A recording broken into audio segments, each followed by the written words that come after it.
Hi, my name is John Cavalier. I own and operate Lyric Hall, which all began in 2005 when I was looking to relocate my antiques and restoration business from State Street. I needed more space, but then this place came on the market, but it held a secret. And I bought it, and the first thing that I did was I hired an historian. And we determined that the place was built in 1913, was designed by noted architect C.J. Bailey, and it was called the West Rock Theater. And originally it sat some 300 people.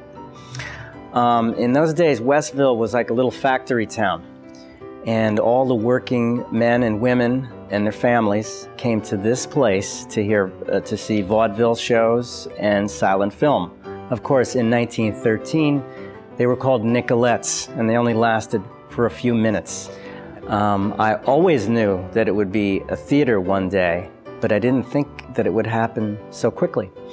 I think it all started when I received a facade improvement grant from the city of New Haven, and it drew a lot of attention to the building. And then shortly after that, with the help of friends, neighbors, and the New Haven community, I was able to recreate all that was lost.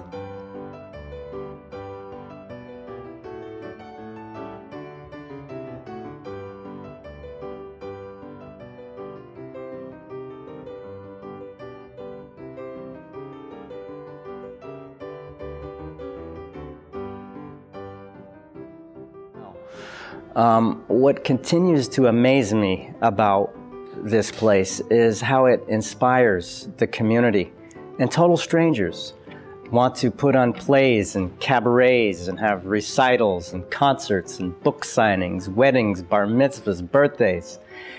And one of the high water marks for Lyric Hall was, aside from the fact that it was my acting debut, was the Broken Umbrella Theater Company put on Vaudevillain, which utilized every corner of the building, and it really came to life.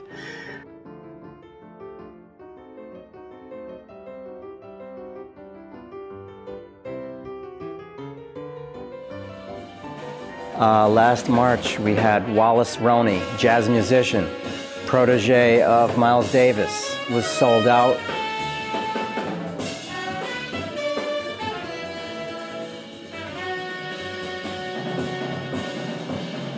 More recently, in April, we had the late Celeste Holm, Academy Award winner, celebrated her 95th birthday party, along with her friend Elizabeth Wilson, whose birthday it was also. We have the Lyric Hall Theater Orchestra, who will be in its second season this year. My friend Steve Aceta writes original scores for the likes of Buster Keaton, Lon Chaney, Clara Bow, just to name a few, and it brings these old films to life.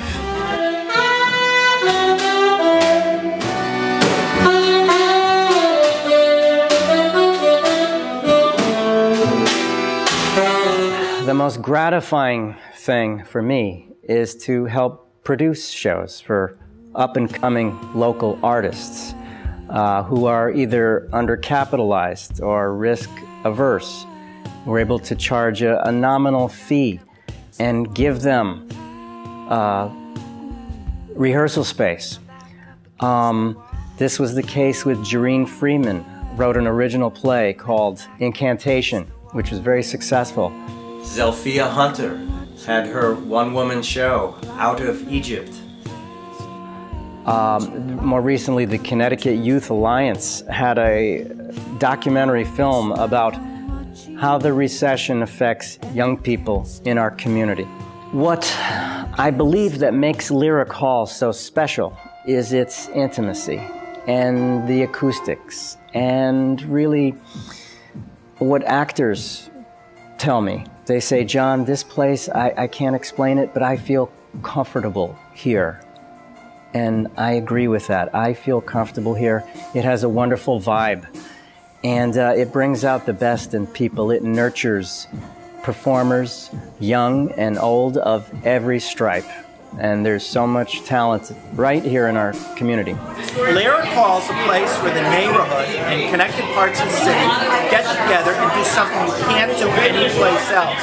It's authentic, it's distinct, it's personal because of John, and so it gives the place character. It takes a place and makes it not just any place, it makes it our place, and we know people there. So you see really cool things, it's neat, John does an extraordinary job, and we're all glad to be here tonight. Thank you, Mayor.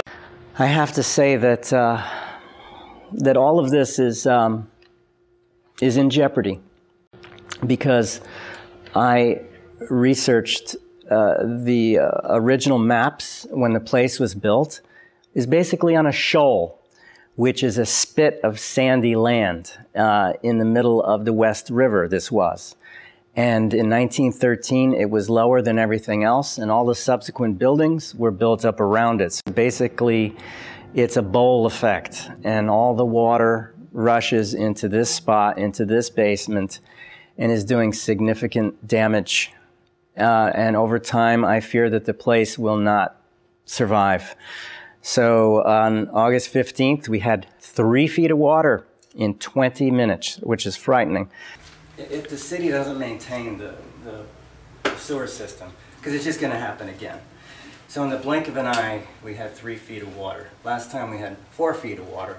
And so it was actually, so I came down and all my tools, all my inventory was just floating. It was kind of eerie, very quiet. And so I've had to throw everything out. And then prior to that, last May, we had 4 feet of water. And it shows no signs of abating. So I will need your help in addressing the drainage issues, helping replace the HVAC, putting in an industrial sump pump, doing a land survey, very expensive, excavating, examining the sill, shoring up the sill, putting a retaining wall. So as the steward of Lyric Hall, I urge you to please make a pledge. Look at the slate of premiums that we've put together. And remember that when children, young people come to this place, maybe their children will come to this place. And that will last another 100 years. Next year will mark the 100th birthday party of this building. And I guarantee you we're going to have a wonderful celebration for the entire community. And I would love to put this flood issue behind us once and for all and make the place last. Thank you.